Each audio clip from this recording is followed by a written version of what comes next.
यह अरबती द्वारा आयोजित एक घातक दोस्ती दाव है। इस समय यहाँ बैठे हर व्यक्ति के शरीर में जहर है। केवल विजेता ही प्राप्त कर सकता है और मेज पर रखे $50 मिलियन ले जा सकता है। जल्द ही आकर्षक डीलर ने कार्ड बांटना शुरू किया और दाव आधिकारिक रूप से शुरू हो गया। इस दाव को आयोजित करने वाला व्यक्ति बहुत प्रभावशाली है। इस व्यक्ति का नाम जैक है, जो स्थानीय शीर्ष धनी व्यक्ति है। युवा अवस्था में उसने जुआ खेलकर अपनी पहली बड़ी कमाई की और फिर अन्य उद्योगों में निवेश करके बहुत सारा धन अर्जित किया, जिससे उसकी संपत्ति अरबों में पहुंच गई। जैक को कला के प्रति गहरा लगाव है और उसके घर में विभिन्न मूल्यवान चित्रों का संग्रह है। वह अक्सर प्रदर्शनियों में भी जाता है। लेकिन इतना धनी व्यक्ति होने के बावजूद उसे कैंसर का राजा कहे जाने वाले अग्नाशय कैंसर हो गया है। अगर उपचार नहीं किया गया तो उसकी जीवन प्रत्याशा 4 महीने से अधिक नहीं है और उपचार के बाद भी उसकी 5 साल से अधिक जीवित रहने की संभावना नहीं है। जैक इसलिए इलाज नहीं करवाना चाहता ताकि वह सम्मानजनक तरीके से जा सके। उस दिन जैक एक फार्म पर गया और एक बुजुर्ग व्यक्ति से मिला, जिससे उसने पहले से ही जहर का ऑर्डर दिया था। यह एक रंगहीन और गंधहीन तरल है, लेकिन इसकी विषाक्तता बहुत अधिक है। यह त्वचा के माध्यम से रक्त में प्रवेश कर सकता है और एड्रेनालाइन को बढ़ाकर अचानक मृत्यु का कारण बन सकता है। हालांकि थोड़ी मात्रा में उपयोग से मृत्यु तक नहीं पहुंचा जा सकता। जैक के जीवन में कई दोस्त थे, लेकिन केवल बचपन के 3 करीबी दोस्त ही उसके साथ थे। इतने सालों के बाद सब कुछ बदल चुका था। उनमें से एक, जेम्स, उसकी दूसरी पत्नी के साथ संबंध में था। इसलिए जैक ने सोचा कि उन्हें भी साथ ले जाएं और एक उच्च दाव वाली जुआ पार्टी आयोजित की, जिसमें उसने अपने तीनों दोस्तों को आमंत्रित किया। जैक ने पहले तीनों को कंपनी के पार्किंग स्थल पर ले जाने की व्यवस्था की, जहां उन्हें किसी भी कार को चुनने की अनुमति दी गई। वे एक शानदार कार में सवार होकर शहर के बाहर एक शानदार विला में मिलने के लिए रवाना हुए। अब तीनों दोस्तों का संक्षिप्त परिचय। जेम्स के अलावा अन्य 2 सरकारी अधिकारी पॉल और शराबी किसान जॉन है। तीनों को कुछ समझ नहीं आया और वे जैक की शानदार कार में शहर की सड़कों पर तेजी से दौड़ने लगे। उसी रात वे बाहरी इलाके के विला में पहुंचे। भले ही वे बाहर से मिलनसार दिखते हैं, लेकिन वास्तव में हर कोई अपनी चालें चल रहा है। विला पहुंचने के बाद जैक ने 82 साल की लाफाइट निकाली और अपने पुराने दोस्तों का गर्मजोशी से स्वागत किया। पॉल और अन्य ने तुरंत अपने गिलास उठाए और इस गहरी दोस्ती के लिए टोस्ट किया। उन्हें यह नहीं पता था कि जैक ने पहले ही गिलास पर जहर लगा दिया था। थोड़ी बातचीत के बाद जैक ने आज के जुए के खेल के बारे में बताया। बस खेल में भाग लेने पर, चाहे जीते या हारें, अंत में वे $5 मिलियन लेकर जा सकते हैं। उनके द्वारा लाई गई लग्जरी कारें भी सभी को उपहार में दी जाएंगी। दोस्तों के चेहरे पर अविश्वास था। मैं सोचने लगा कि एक अमीर दोस्त होना कितना अच्छा होता है।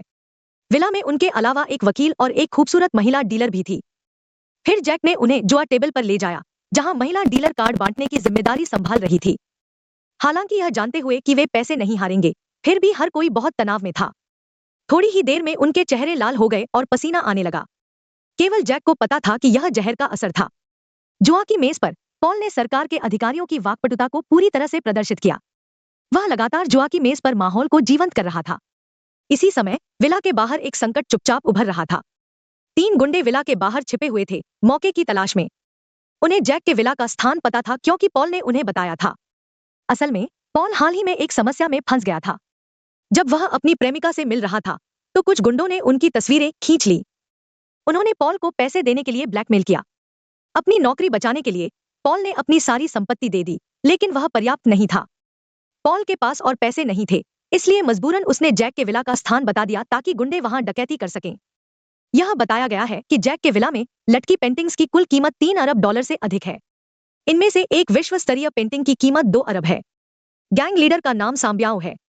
स्थिति का पता चलते ही वह अपने आदमियों के साथ विला में घुसने का मौका तलाशने के लिए घात लगाकर बैठ गया। जैक के विला की सुरक्षा बहुत कड़ी है, बिना पासवर्ड के मुख्य द्वार में प्रवेश करना असंभव है। इसलिए सांब्याओ मौके की तलाश में था। आखिरकार यह मौका आया जब विला का मुख्य द्वार खुला और एक कर्मचारी कार चलाकर बाहर निकला। सांब्याओ ने उसका पीछा किया, उसे रोक लिया और एक घूंसा मारकर बेहोश कर दिया। फिर उसे कार में डालकर विला की ओर बढ़ा। दूसरी ओर जैक की पत्नी जेनी को पता चला कि जेम्स को जैक ने कार्ड गेम में आमंत्रित किया है, तो उसके मन में एक अनजाना सा डर बैठ गया। इसी समय जेनी को जैक की बेटी, यानी उसकी सौतेली बेटी मैरी का फोन आया। मैरी ने जैक के ऑफिस में पैनक्रियाटिक कैंसर की डायग्नोसिस रिपोर्ट देखी थी। पिता के लिए चिंतित होकर मैरी ने तुरंत जेनी से संपर्क किया। दुर्भाग्यवश जेनी को भी जैक की बीमारी के बारे में कुछ नहीं पता था। लेकिन जब उसने जैक के दिन के अजीब व्यवहार के बारे में सोचा तो उसे कुछ गड़बड़ लगी। वह तुरंत कंपनी गई, मैरी को लिया और स्थिति का पता लगाने के लिए विला की ओर रवाना हो गई। विला के अंदर जैक का जुआ अभी भी जारी है। पहले दौर में जॉन और जैक बराबरी पर रहे और दोनों ने चिप्स को बराबर बांट लिया। समय के साथ जुआ तीव्र हो गया। तभी विला का अलार्म सिस्टम अचानक बज उठा। जैक ने वकील को परिणाम देखने के लिए भेजा। तुम सब कमीने, क्या कोई मुझे नुकसान पहुंचाना चाहता है? मालूम हुआ कि आने वाला व्यक्ति सबका दोस्त ब्लैक ब्रदर है और वह जैक की कंपनी का भी सदस्य है। ब्लैक ब्रदर ने देखा कि जैक ने बड़ी रकम निकाली है। किसी अनहोनी से बचने के लिए वह विशेष रूप से देखने आया। ब्लैक ब्रदर के आने के साथ कुछ लोग जुआ टेबल छोड़कर सोफे पर आराम करने चले गए। जैक ने इस स्थिति को देखकर समझा कि जुआ खत्म हो गया है, इसलिए उसने खूबसूरत डीलर को पहले ही छुट्टी दे दी। वह बाथरूम में जाकर मेकअप उतारने लगी।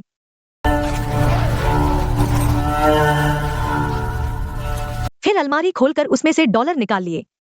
काले भाई के आने से सबको एक खबर भी मिली। उसने एक कंप्यूटर निकाला जिसमें दोस्तों की हर गतिविधि दर्ज थी। यह जैक था जिसने काले भाई को सैन्य स्तर के मॉनिटर का उपयोग करके दोस्तों की निगरानी करने के लिए कहा था। सभी ने यह देखकर हैरानी जताई। इस स्थिति में जैक ने भी छुपाना बंद कर दिया और सभी को जहर देने और खुद को कैंसर होने की बात बताई। जैक के बोलते ही जॉन ने अपनी कमर से एक पिस्तौल निकालकर मेज पर रख दी। पहले तो लगा कि वह गुस्से में आकर सबको मार देगा, लेकिन अगले ही पल उसने कहा, अच्छा है, वैसे भी मैं जीना नहीं चाहता। वास्तव में जॉन का फार्म आर्थिक संकट में था और वह इसे हल नहीं कर पा रहा था, इसलिए वह शराब में डूब गया और अब शराबी बन गया। जॉन ने जीने की उम्मीद खो दी थी, इसलिए उसने सोचा कि पार्टी के बाद आत्महत्या कर लेगा। अब उसे खुद को मारने की जरूरत नहीं थी। जॉन के बोलने के बाद सभी ने अपने राज खोलने शुरू कर दिए। पहले पॉल ने सांग बियाओ की बात बताई, फिर जेम्स और जेनी के अफेयर की बात आई। सबसे महत्वपूर्ण बात यह है कि जेनी अब गर्भवती है। जेम्स का इस बार आने का असली मकसद जैक के साथ बातचीत करना था। जेम्स ने जैक से माफी मांगी, लेकिन जैक को पहले से ही सब कुछ पता था। आखिरकार सैन्य स्तर की निगरानी प्रणाली कोई दिखावा नहीं है। जब जैक ने देखा कि उसके दोस्त अपने दिल की बात कह रहे हैं, तो उसे यकीन हो गया कि उनके बीच का रिश्ता नहीं बदला है। इसलिए उसने सभी को बताया कि उसने केवल शराब के गिलास के बाहर थोड़ी मात्रा में जहर लगाया था, जो घातक नहीं था। यह सब एक परीक्षण था। यह कहानी वाकई अविश्वसनीय है। इसके बाद जैक ने अपनी बीमारी के बारे में भी सबको बताया।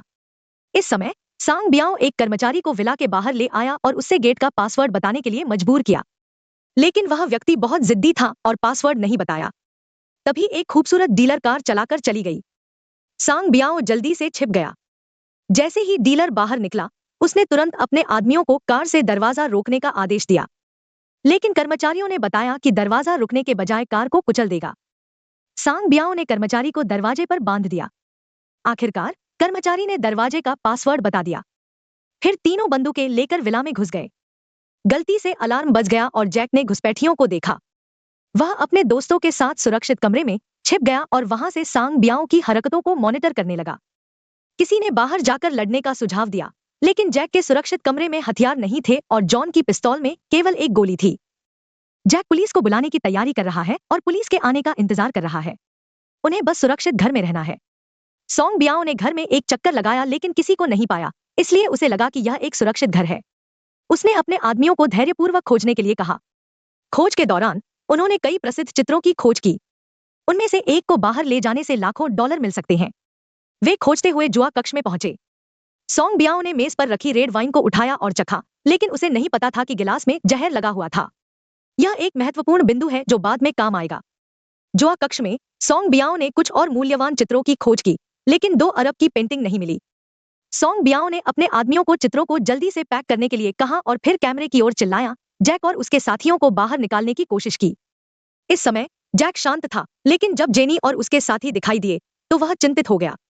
सांग बियाओ ने उन्हें पकड़ लिया और जैक को ब्लैकमेल करने के लिए इस्तेमाल किया। जैक ने लोगों को बचाने के लिए कदम उठाया। असहाय होकर जैक ने सेफ हाउस का दरवाजा खोला और सांग बियाओ से बातचीत करने बाहर गया। सांग बियाओ केवल धन चाहता था, हत्या नहीं। उसने जैक से 2 अरब की पेंटिंग्स का स्थान बताने को कहा। जैक ने उसकी बात मानी और उसके 2 आदमी तुरंत बेसमेंट में पेंटिंग्स लेने चले गए। सांग बियाओ जैक के साथ वहीं रुका रहा और अधिक धन की मांग करते हुए। जैक ने उसे बताया कि वह ज्यादा समय तक जीवित नहीं रहेगा क्योंकि उसने शराब के गिलास पर जहर लगाया था।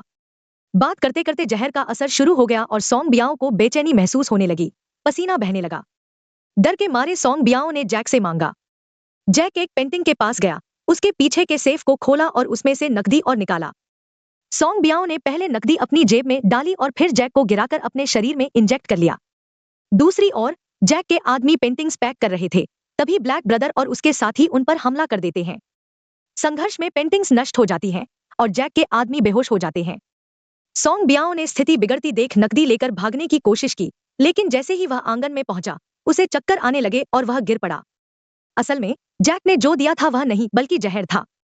पहले हमने बताया था कि इस जहर की थोड़ी मात्रा केवल शारीरिक प्रतिक्रिया उत्पन्न करती है, लेकिन अधिक मात्रा में यह घातक हो सकता है। सोंग बियाओ ने कभी नहीं सोचा होगा कि उसने अपने शरीर में जहर इंजेक्ट कर लिया है। सोंग बियाओ के गिरने के कुछ समय बाद जैक ने बंदूक लेकर उसका पीछा किया और उसके सिर पर निशाना साधा। जब तक वह मर नहीं गया, जैक ने बंदूक नहीं हटाई। फिर जैक ने बंदूक नीचे की और घर लौट आया। फिल्म यहीं समाप्त होती है। अंत में जैक की मृत्यु अग्नाशय कैंसर से हो जाती है। उसने अपनी संपत्ति को कई हिस्सों में बांट दिया, जिसमें उसके बचपन के दोस्तों को $50 मिलियन मिले। जैक ने जेनी और जेम्स के बच्चों के लिए एक ट्रस्ट फंड भी स्थापित किया, ताकि उनका भविष्य सुरक्षित रहे। अंतिम हिस्सा उसने अपनी बेटी मैरी के लिए छोड़ा। वास्तव में जैक को शुरू से ही पता था कि उसके भाई जीवन संकट का सामना कर रहे हैं, लेकिन वे उससे कुछ नहीं कहते। जब उसे लगा कि उसका समय कम है, तो उसने एक परीक्षा स्थापित की।